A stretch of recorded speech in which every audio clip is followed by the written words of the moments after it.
देख रहे हैं लाइव लगातार और लाइव लगातार में हम हाजिर हैं दिनेश पांडे बोकारो से। और सबसे पहले मैं आपको बता दूं कि जिस तरीके से कोरोना का खतरा जो मंडरा रहा है, अब यह कहा जा सकता है कि बोकारो वासियों के लिए बेहद खतरनाक साबित हो सकता है। सबसे पहले मैं आपको बता दूं कि मैं अभी खड़ा हूं बोकारो के सेक्टर 4C में, जो कंटेनमेंट जोन घोषित कर दिया गया है और यहाँ पूर्णतः तालाबंदी कर दिए गए हैं। अब तालाबंदी कर दिए जाने के बाद हम आपको बता रहे हैं कि जिस तरीके से हम आपको पीछे की तस्वीरों में भी दिखा देते हैं कि जिस तरीके से जो सन्नाटा जो पसरे हुए हैं, लोग घरों से अब बाहर नहीं निकल पा रहे हैं और लिहाजा लोगों को घरेलू कामकाज भी प्रभावित तो हो ही रहे हैं, लेकिन तब है कि सबसे पहले जान बचाना मुनासिब लोग समझ रहे हैं। अब सबसे पहले मैं आपको बता दूं कि बोकारो ज़िले के कुल यानी बोकारो में कुल 15 जगहों पर पूर्णतः तालाबंदी की घोषणा की गई है और पूर्णतः तालाबंदी कर दी गई है। और जगह जगह जहां लोग कोरोना पॉजिटिव मरीज जो पाए जाते हैं,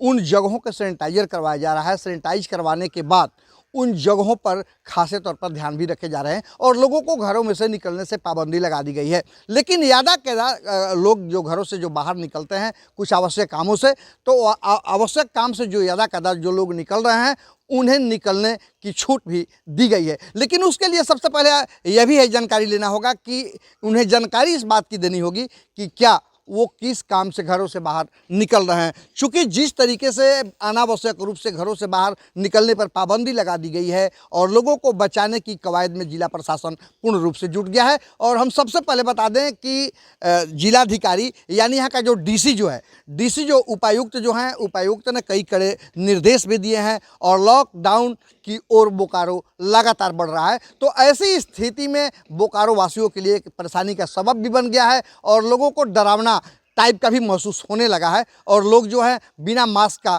घरों से बाहर नहीं निकल पा रहे हैं। लिहाजा पुलिस भी अब एक अभियान के रूप में इसको लिया है और पुलिस लगातार सड़कों पर गश्त कर रही है।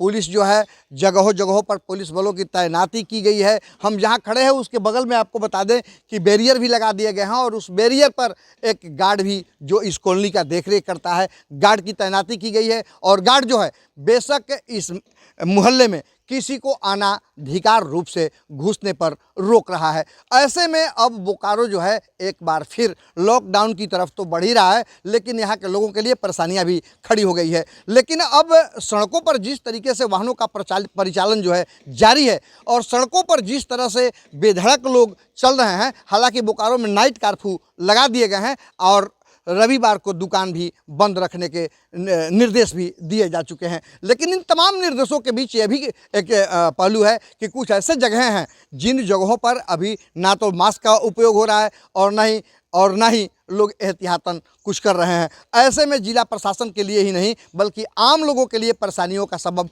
खड़ा हो सकता है और लोग परेशानियों को झेलने के लिए तैयार हो सकते हैं। लेकिन तब है कि अब इस तमाम इन बिंदुओं पर अधिकारियों को भी एक बार नोटिस लेना चाहिए, आम लोगों को भी इस बिंदु पर एक बार निश्चित तौर पर सोचना चाहिए कि जिस तरीके से जिला प्रशासन लगातार लोगों को सुरक्षित और संरक्षित करने की दिशा में पहल कर रहा है, तो मेरा भी कर्तव्य बनता है कि हम भी सुरक्षित रहें। जी, बोकारो से लाइव लगातार के लिए दिनेश कुमार पांडे। न्यूज अपडेट के लिए आप हमारे चैनल को सब्सक्राइब करें। आप हमें फेसबुक और इंस्टाग्राम पर भी फॉलो कर सकते हैं। बने रहे लगातार.in के साथ।